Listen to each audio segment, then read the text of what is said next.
Santa Marta is crazy, todas mis loquitas están sexy. Yeah. Santa Marta is tranqui, todo el mundo loquito en el party. Ey, Santa Marta is wow, Santa Marta is crazy, Santa Marta is tranqui, Santa Marta is sexy, Santa Marta is crazy, todas mis loquitas están sexy.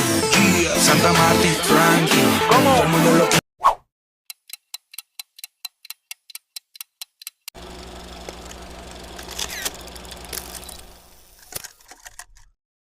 El presente documental es analizar las circunstancias del proceso de independencia en las provincias del Caribe colombiano, centrado en Santa Marta. Se busca conocer el accionar económico y político de los indígenas, los comerciantes catalanes, los militares venezolanos y los criollos amarios durante la guerra de independencia y sus motivaciones para defender la monarquía española o la nueva república. Según lo evidencia, la inclinación política de cada grupo estuvo mediada por su desenvolvimiento económico.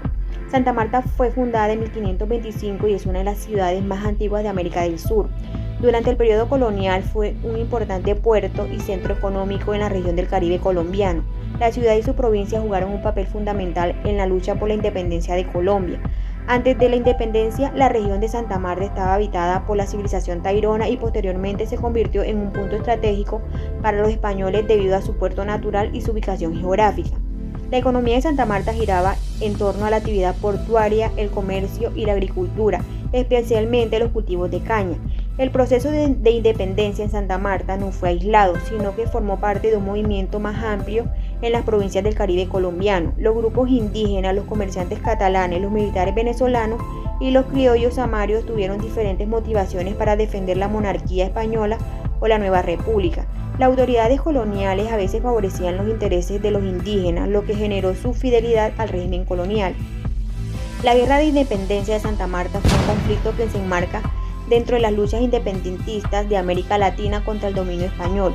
Esta guerra no solo fue una batalla militar, sino también una confrontación de ideales y lealtades que variaban entre los distintos grupos sociales de la época.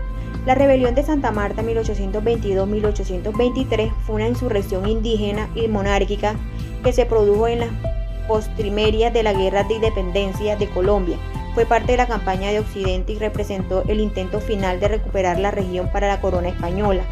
La rebelión enfrentó a los patriotas de la República de la Gran Colombia contra los realistas del Imperio Español, así como contra rebeldes amarios, guajiros, taironas y caribes que apoyaban la causa monárquica.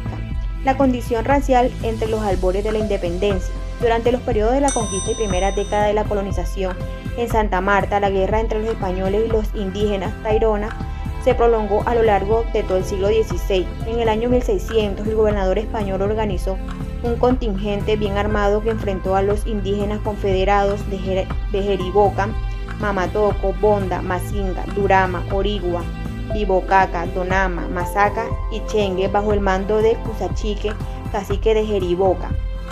Por su parte, los indígenas Chimila y Guayú continuaron con sus incursiones sobre las poblaciones españolas en las provincias de Santa Marta y Río de la Hacha durante los siglos XVII y XVIII e incluso la primera década del XIX. Por el contrario, los indígenas de la provincia de Cartagena ofrecieron muy poca resistencia a la conquista y colonización española, situación que debió favorecer la elección de esta ciudad como el puerto por donde se movería casi todo el comercio exterior de la Nueva Granada. La historia de la provincia muestra que en la segunda mitad del siglo XVIII y las dos primeras décadas del XIX, las autoridades coloniales en ocasiones favorecieron los intereses de los indígenas ante el avance arrollador de los hacendados locales. También debe tenerse en cuenta que la autoridad de los caciques cercanos al régimen fue respetada por el gobierno colonial, protagonista de las primeras juntas de gobierno. Las autoridades coloniales tenían temores por la propaganda libertaria procedente de otras regiones, que ante la invasión napoleónica a España reclamaban mayor autonomía. La lógica política de los criollos en Quito, Caracas o Cartagena fue sencilla. Si la desaparición del rey justificaba la creación de juntas en España, ¿por qué no habrían de crearse juntas autónomas también en Hispanoamérica? En Quito y Caracas los criollos conformaron sus juntas de gobierno en julio de 1809 y abril de 1810. La Junta de Quito fue reprimida violentamente por las autoridades españolas, ejecutando a todos sus dirigentes. A la Nueva Granada la formación de junta llegó con cierto retraso, ya que la de Santa Fe apenas se instaló el 20 de julio de 1810, aunque para esa fecha ya se habían constituido la de Cartagena y Cali el 10 de mayo, Pamplona y Socorro 3, 4, 5 y 9 de julio. También en Santa Marta se instaló una Junta Superior Provincial el 10 de agosto de 1810, a instancia de lo que había sucedido en Cartagena. Fue presidida por el gobernador Víctor Salcelo Ñopo, o de reconocida tendencia realista, y como vicepresidente eligieron al coronel criollo José de Muniz y Mozo, partidario de una junta con mayor autonomía del Consejo de Regencia. Las juntas de Cartagena y Santa Marta no entraron en grandes condiciones en el segundo semestre de 1810. Las dos ciudades fueron leales al Consejo de Regencia, al igual que Riohacha, hecho que la distanció de la Junta de Santa Fe. En consecuencia, las primeras juntas de gobierno de Santa Marta y Cartagena tuvieron diferencias, pero estas casi nunca se resolvieron por la vía armada. Con los nuevos militares llegados de Venezuela y España, el conflicto entre las dos provincias estaría en un nuevo estado de radicalización. Se radicalizaron las rivalidades. Con la llegada de los militares venezolanos a Cartagena y la ayuda militar gaditana y cubana a Santa Marta, el conflicto entre las dos provincias aumentó su intensidad. A finales de 1812, el gobierno de Cartagena decidió emprender una campaña militar para liberar la ciudad de Santa Marta y su provincia de los realistas. Esta ofensiva fue encomendada al militar francés Pierre Labatut, quien salió de Cartagena en noviembre de 1812 al mando de 48 embarcaciones para el transporte de tropas, armas y víveres. El coronel francés llevaba bajo sus órdenes al entonces coronel Simón Bolívar, recién llegado a Cartagena luego de la derrota de los patriotas en Venezuela. El ambicioso Labatut quiso acaparar para sí mismo la gloria de liberar a Santa Marta, por lo que se encaminó a esta ciudad con gran parte de la tropa. El comandante francés dejó a Bolívar con 30 soldados en el pequeño pueblo de Barranca, ubicado en la boca del canal del dique sobre el río Magdalena, a unos 90 kilómetros al noreste de Cartagena y 15 kilómetros de Bocas de Ceniza, la desembocadura del río Magdalena en el Mar Caribe. Durante el periodo de ocupación por parte de Labatut, el Cabildo de Valledupar proclamó la independencia el 4 de febrero de 1813 mediante el acta leída por la heroína María Concepción Loperena. Ese mismo día se ofreció un banquete en honor de los samarios Eugenio García de Munive, comandante patriota de la región de Chimichagua, y don Pascual Díaz Granados, comisionados por el Cabildo de Valledupar para relacionarse con el gobierno independiente de Cartagena. Luego García de Munive marchó a San Juan para lograr el apoyo a la nueva constitución, pero allí fue descubierto y llevado preso a Maracaibo, para luego ser trasladado a Santa Marta. Como se ha podido apreciar, los dos bandos organizaron sus fuerzas y emprendieron acciones militares que radicalizaron el conflicto entre Santa Marta y Cartagena. En esta primera etapa, los samarios realistas lograron rechazar las incursiones militares de los cartageneros. Los indígenas de Mamatoco y el pacificador Morillo. El capitán general llegó a Santa Marta a finales de abril de 1813, pero ya desde el mes anterior los indios de Mamatoco y Bonda, encabezados por el cacique Antonio Núñez, habían expulsado a Labatut y su tropa, con el apoyo de algunos criollos adeptos a la monarquía. Labatut se llevó consigo 80,000 pesos robados en joyas y otros elementos, al igual que el realista del Castillo 3 meses atrás. El patriota Labatut salió huyendo de Santa Marta sin contrastar la verdadera dimensión de la amenaza. Sobre la reconquista de Santa Marta, el capitán general de Maracaibo le informó a Apodaca, su colega en La Habana: tengo el gusto de participar en la aplausible noticia de la recuperación de la ciudad y plaza de Santa Marta, verificada el 6 del corriente por los naturales del pueblo Mamatoco y los de Bonda. Así empezó a conocerse en todo el Caribe la historia de la ciudad realista de la Santa Marta Real. El Ayuntamiento de Santa Marta estableció que el 5 de marzo debía celebrarse anualmente como el Día de la Libertad, ya que en esta fecha los indios habían expulsado a las tropas de Labatut. Dice la carta que a la función debía concurrir el cacique de Mamatoco con un juez y otro juez de cada uno de los demás pueblos. Durante el periodo de la Reconquista española, los indígenas de la comarca hicieron sentir su poder ante la élite local. Así, por ejemplo, arrestaron arbitrariamente a varios miembros de las familias tradicionales, bajo la sospecha de haber colaborado con la batuta. Por otra parte, en 1814 no aceptaron al nuevo gobernador y en 1817 pidieron la rebaja del 50% de sus contribuciones, siendo concedida por el rey en un 25%. Para el éxito de la campaña de Bolívar en contra de Santa Marta, se necesitaba el apoyo decidido del gobierno de Cartagena. Con la entrega de armas y provisiones, Bolívar se encontró con la oposición de Manuel del Castillo, férreo enemigo suyo con amplia influencia sobre el gobierno cartagenero. Bolívar entonces cambió de rumbo y decidió asediar aquella ciudad, pero ante la obstinación de sus enemigos desistió del bloqueo en mayo de 1815. Cuando ya el pacificador Pablo Morillo había desembarcado el mes anterior con su imponente flota en Venezuela, Bolívar prefirió retirarse a Jamaica y Haití para relanzar la definitiva campaña libertadora. Al otro lado del océano, los españoles no se habían quedado quietos durante la ocupación francesa. Luego de la derrota de Napoleón en 1815, una de las primeras acciones del rey Fernando fue la reconquista de sus antiguas colonias americanas, para lo cual despachó un poderoso ejército de más de 10.000 hombres al mando del general Pablo Morillo. La expedición española desembarcó en Venezuela el 7 de abril de 1815 con la nave capitana San Pedro Alcántara, 3 fragatas, cerca de 30 navíos con cañones y 60 barcos de transporte con la tropa. Al igual que Santa Marta o Panamá, la llegada de los batallones de ultramar no cambia nada en la situación política de Venezuela. Buena parte de los habitantes sigue fiel a la corona. Reflejo de esa situación es el ejército realista, el cual estaba conformado en su mayoría por criollos. En julio de 1815 llegó la expedición de Morillo a Santa Marta. En esta ciudad el pacificador condecoró con una medalla de oro al cacique de Mamatoco, Antonio Núñez, mientras a su hijo, Juan José Núñez, le concedió el derecho hereditario del cacicazgo.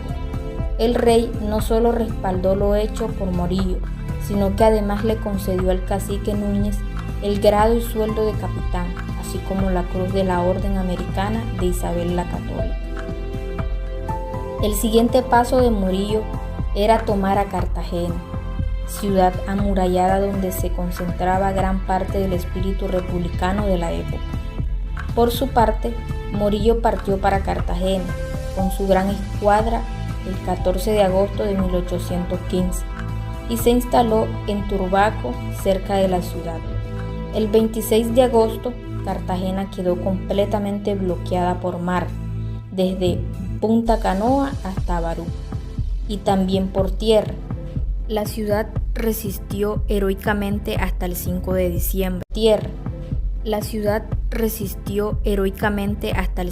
diciembre. Cuando embarcaron desesperadamente un grupo de dirigentes venezolanos y criollos, con rumbo a Jamaica y Haití.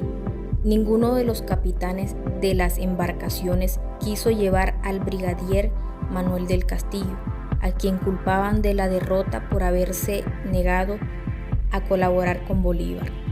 En consecuencia, se ha podido constatar por los documentos históricos que Pablo Morillo encontró muy poca resistencia en Venezuela y la Nueva Granada a su llegada en 1815, con la sola excepción de Cartagena de Indias. En esta ciudad se hizo una resistencia heroica que le costó la vida a 1/3 de su población. Bolívar, por su parte, buscó asilo en Jamaica y luego en Haití, ante el enfrentamiento con una facción del gobierno de Cartagena, así como la inminencia de la llegada de Morillo. Criollos y extranjeros en la etapa final de la independencia.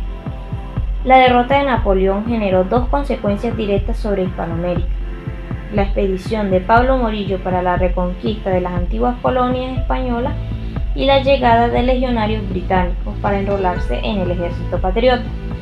En efecto, la derrota de Napoleón en 1815 disolvió la alianza entre Inglaterra y España, por lo que la primera se vio en la libertad de apoyar la independencia de las colonias hispanoamericanas. Durante la Guerra de Independencia, el Ejército Libertador recibió miles de legionarios extranjeros, principalmente británicos, irlandeses, franceses y alemanes. Entre 1818 y 1821 llegaron a la isla de Margarita, Venezuela, cerca de 4.500 combatientes de la Legión Británica y más de 2.000 de la Legión Irlandesa. En primer contingente de 200 irlandeses llegó Francisco Burdett O'Connor, uno de sus más destacados miembros. En la campaña final contra Santa Marta, las tropas libertadoras tuvieron combates en Función, El Codo, Río Frío y finalmente Ciénaga, de donde salieron victoriosos el 10 de noviembre de 1820. Esta fue una de las contiendas más sangrientas de la independencia, al dejar el campo de batalla cerca de 700 muertos y la mayoría indígenas que luchaban del lado realista. En esta batalla murió el capitán mulato Tomás Pacheco, comandante militar del contingente realista. A diferencia de la toma de La Batut, esta segunda liberación de Santa Marta fue adelantada por militares y políticos más experimentados, en su mayoría venezolanos, quienes habían aprendido de los errores pasados. Una vez liberada la plaza de Santa Marta, el coronel José Padilla y otros militares recibieron la misión de trasladarse a Cartagena, la plaza que seguía en el poder de los españoles. Después de un bloqueo de 15 meses, julio de 1820 a octubre de 1821, las tropas libertadoras entraron a Cartagena el 10 de octubre de 1821. Las operaciones finales de la toma estuvieron dirigidas por el coronel Ramón Alaya ante Enfarnat de Montilla. Las tropas y los oficiales realistas evacuaron la ciudad rumbo a La Habana, acuerdo honorable entre las partes. En esta ocasión, Santa Marta y su provincia pudieron incluso presumir su liberación de Cartagena. Contó con su recurso humano y físico. Vale la pena resaltar que en septiembre de 1820 Simón Bolívar reconoció compromiso con la independencia por parte de varios patriotas nacidos en poblaciones de la provincia de Santa Marta. Fue así como el Libertador elevó el pueblo de Plato a la categoría de villa, por sus servicios y adhesión a la causa de la República. Asimismo, en 1821, el general Montilla envió una comunicación al ministro de Guerra en la que detalla la relación de los pueblos que aportaron al Ejército Libertador del Magdalena. La relación muestra que 32 poblaciones de estas dos provincias, sin incluir las dos cabeceras, apoyaron con un contingente de 2.418 hombres para el ejército y 15.045 pesos para los gastos de la guerra. En estos primeros años de independencia, los españoles y criollos que habían sido realistas debían hacer su juramento de fidelidad a la República. En 1821, cuando había tomado brotes realistas en Santa Marta, Ciénaga y Valledupar, los hispanos Cayetano Fernández, Diego Villamil, Domingo Rosellón, Antonio González, Manuel Moreda y José María Cataño, entre otros, reconocieron abiertamente el nuevo sistema. La Guerra de la Independencia cambió en los últimos años. Se pasó de guerrilla local y milicia territorial a un ejército regular de tipo nacional con jerarquía más impersonal. Esta nueva forma de concebir el ejército buscaba consolidar una identidad nacional por encima de las lealtades locales. Por otra parte, también se debe destacar que la independencia trajo cambios que en ocasiones no son observados o valorados en su real dimensión. Algunos historiadores como Guerra de 1992 o Sader de 2005 consideran que en este periodo una transición de una sociedad identificada como colonial o del antiguo régimen hacia la república o la modernidad, influenciada por el pensamiento de Ilustración francesa y la Revolución estadounidense. Así, por ejemplo, mientras en la colonia las personas eran identificadas por su grupo étnico social, en la república fueron categorizados como ciudadanos. También en este periodo se le concedió un papel relevante a la educación y surgieron instituciones de la modernidad, como las elecciones, los periódicos y las tertulias, donde se debatían los temas de interés para la nueva sociedad. En el caso de Santa Marta, luego de la independencia se empezaron a publicar varios periódicos, como la Gaceta de Santa Marta, el Samario, el Constitucional de Santa Marta, entre otros. En estos medios impresos se divulgaban noticias públicas, políticas, económicas, militares, comerciales, portuarias y algunas internacionales de intereses para los gobernantes y los suscriptores de tales periódicos. Para el caso de Gaceta de Santa Marta, sus editores resaltaban que entre sus suscriptores se encontraban 2 indígenas y una mujer. Joaquín Vicente Núñez, un indio natural de Mamotoco, Benito Malambo, el valiente capitán del Ciénaga, y la señora Manuela Munieve de Solís. El ocaso de Bolívar y sus compartidarios. En 1819, el Congreso de Angostura decidió que la Nueva Granada y Venezuela se unieran bajo el mando de Bolívar para formar una sola república. 2 años después, el Congreso de Cúcuta consolidó la unificación de la Nueva Granada y Venezuela en la República de Colombia, que luego de la desintegración fue llamada por los historiadores como la Gran Colombia. A esta república se le adhirieron Panamá en 1821 y Ecuador en 1822. Una vez consolidada la independencia del Caribe gran colombiano, el general venezolano Mariano Montilla se convirtió en jefe superior de los departamentos de Istmo, Magdalena y Zulia, región que abarcaba todo el Caribe gran colombiano.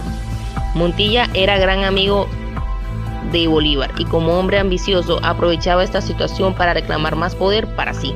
También intrigaba para que a sus competidores cercanos no se les concediera ninguna indulgencia. Así se cerraba una segunda etapa de la independencia de Colombia. La primera década fue entre los años 1810 y 1819, dominada por los enfrentamientos entre centralistas y federalistas, que le facilitó a Morillo la reconquista. Y la segunda fue entre los años 1819 y 1830.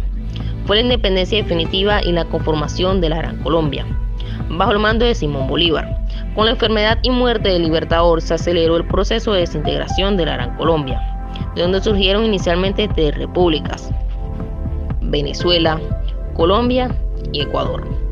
A principios del siglo XX, Panamá se separó de Colombia y se convirtió en la Cuarta República. Economía y negocios durante la guerra y el posconflicto. Durante el periodo de independencia, este flujo de recursos estaba estructurado mediante diferentes canales: los impuestos, los aportes voluntarios, los expréditos nacionales e internacionales, la emisión de dinero, las cuotas obligatorias, la confiscación de bienes, el corsarismo, entre otros mecanismos. Asimismo, En el último tramo de la independencia, los dos bandos aplicaron la política de tierra arrasada y guerra a muerte, como una forma de limitar el accionar del enemigo. El bando ejército que estuviera mejor estructurado, su aparato económico tenía una ventaja considerable sobre su contrincante. En esta sesión se estudian las principales actividades económicas que se desarrollaban en la ciudad y provincia de Santa Marta en los albores de la independencia, así como las medidas de política económica y de economía de guerra que aplicaron realistas y republicanos. En Santa Marta y sus provincias sobresalían las actividades agropecuarias, como las haciendas ganaderas y las estancillas de caña, la actividad portuaria y el comercio, este último concentrado en un grupo de catalanes asentados en la ciudad desde finales del siglo XVIII.